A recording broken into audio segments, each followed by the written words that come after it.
Hello. Flinders Worthy here, with more tales of the long ago and far away, for the here and now. The story that I am going to tell you today is a tale that happened when most of the north of England, including Lincoln, was ruled over by that ferocious race of warriors, the Vikings. In fact, some of the stories I am going to tell you happened where Lincoln Castle is today. Once upon a time, there was a great king of Denmark. He was wise, he was strong, he had a son, a little infant son called Havelok. But the king had a dream in which he fell ill and died.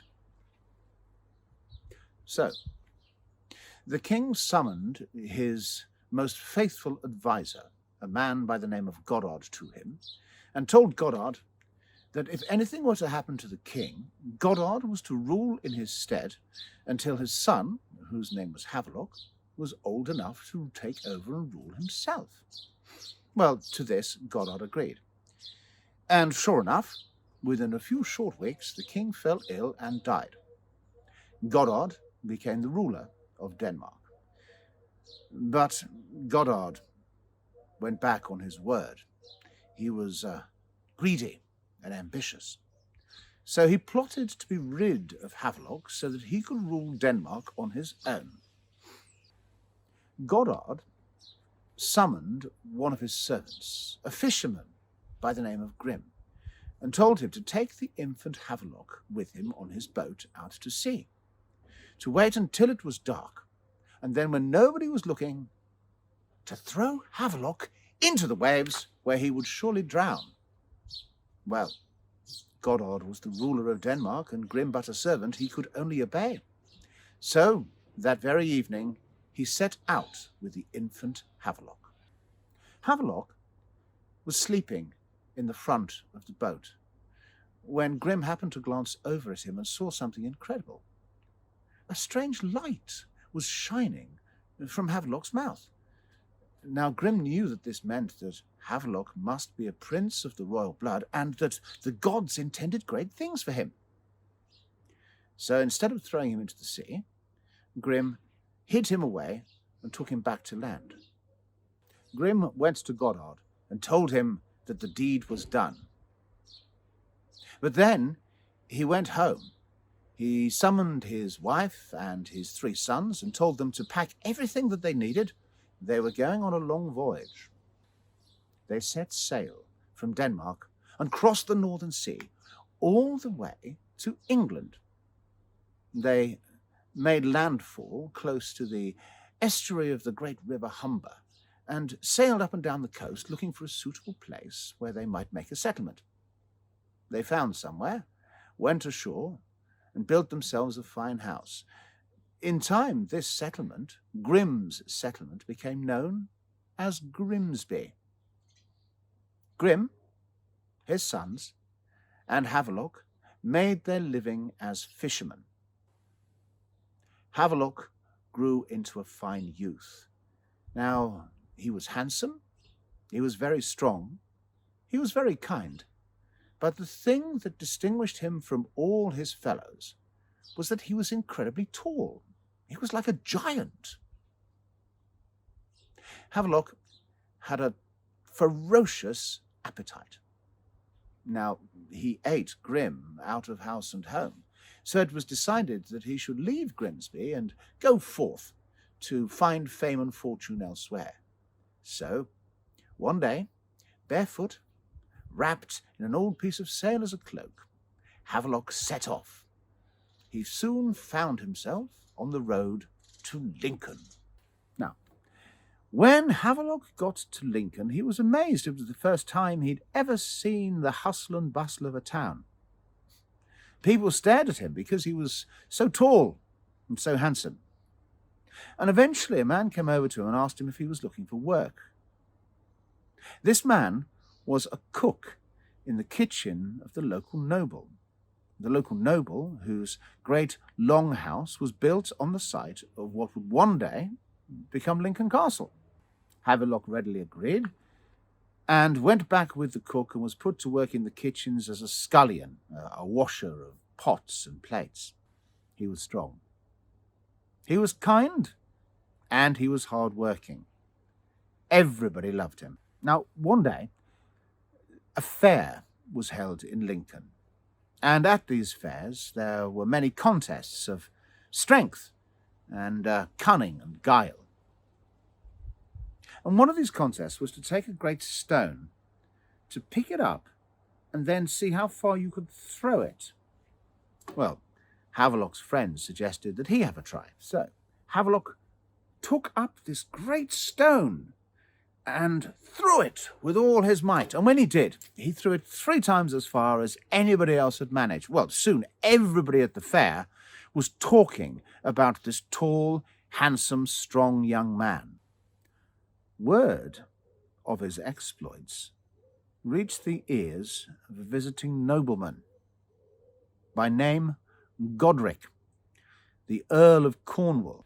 Now, Godric had once been a faithful servant to the King of Norfolk, and when the King of Norfolk died, he had left his great treasure to be looked after by Godric, on the understanding that Godric would give it to the King of Norfolk's daughter, who was a beautiful maid by the name of Goldborough, when she married. Now, the King of Norfolk left very strict instructions that his daughter was only to marry the highest man in the land. Now, to tell the truth, Godric the Earl had quite got used to enjoying having all this treasure to spend on himself, and he wanted to keep it. So when he saw this great lad, he had an idea. This boy, this servant, is the highest in the land. If I were to marry him to Goldborough, then she would be the wife of a servant, and she would not be eligible to inherit her fortune. I would get to keep it. And that is exactly what he did. He gave instruction that Goldborough and Havelok were to be wed. And so they were. Now, you can imagine that neither of them were particularly happy at this arrangement, for they'd never even met before. But they had to obey their instructions, so they were married, and on the evening of their wedding, they went to bed and very solemnly slept as far apart from each other as they possibly could in the bed. And that night, Goldborough was troubled by a strange dream. She dreamt that she saw a light shining from Havelok's mouth. Now, she knew that this was a sign. She knew that it was a sign that Havelok was a royal prince and that the gods intended great things for him. So she woke Havelok up and told him of her dream. And Havelok told her that he too had had a strange dream in which he had taken in one hand the crown of Denmark and taken in the other hand the crown of England and presented them both to Goldborough. Well, you can imagine these dreams, these portents were strange things. So Havelok suggested that the best thing to do would be to make their way back to Grimsby to speak with Grim. And that is exactly what they did. They snuck away without anybody seeing them by dead of night. Now, when they spoke with Grim, he immediately revealed the truth about Havelok, that Havelok was not his son, that Havelok was in fact the son of the old king of Denmark, and that he, Grim, had been given instructions to kill him by Goddard, who now ruled. Well, you can imagine when Havelok heard this, he decided that he would go back and reclaim his throne. So Havelok, with Grim's 3 sons, set off to Denmark for his destiny to claim what was rightfully his. When Havelok and Grim's sons reached Denmark, they found a country in turmoil. The rule of Goddard had not been a good one, for he was greedy, jealous, a tyrant, in other words. So when Havelok revealed that he was the true son of the old king, there were many noblemen who flocked to his banner, until Havelok had an army of his own. They marched, and in a great and bloody battle they confronted Godard the usurper, and the gods favoured Havelok. Godard the usurper paid the price for his broken promise. He died on the battlefield. Havelok was crowned King of Denmark. As King of Denmark, Havelok was able to raise a great army and have a great fleet of ships built. They were then transported across the sea to the coast of Norfolk, where they made their landfall and marched inland until they confronted the army of Godric, Earl of Cornwall.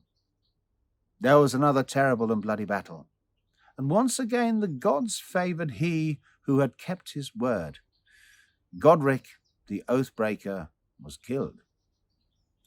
Havelok was now able to see his wife Goldborough crowned Queen of Norfolk. The marriage of Havelok and Goldborough, which had started in such an unfortunate manner, now became a love match. They ruled jointly as king and queen for 60 years, and these 60 years were held to be a golden age. Havelok was particularly fondly remembered in Lincoln. They had 15 children, sons and daughters, all of whom in the fullness of time became kings and queens in their own right. It was said that Grim the fisherman was in fact the god Odin in disguise. So that is my story. The story of Havelok the Dane. Now, next Saturday, please join us again when my niece Perdita Worthy will thrill you with one of her tales. In the meantime, ta-ta.